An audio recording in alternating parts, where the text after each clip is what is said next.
ఈ సందర్భంలో ఒక చిన్న మాట చెప్పాలండి.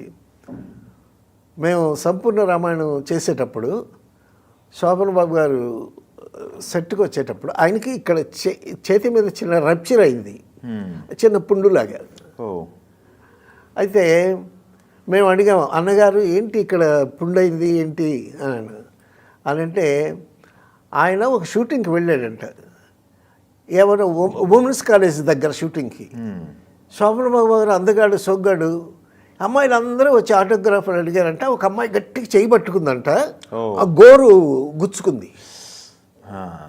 వాళ్ళు ఆడపిల్లలు నెయిల్స్ షార్ప్గా చేసి నెయిల్ పాలిష్ అంతా వేసుకుంటారు కదా, అది గుచ్చుకుంది. అది చిన్న పుండు అయిందని.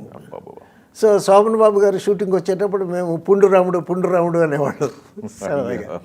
సో ఆ క్రేజు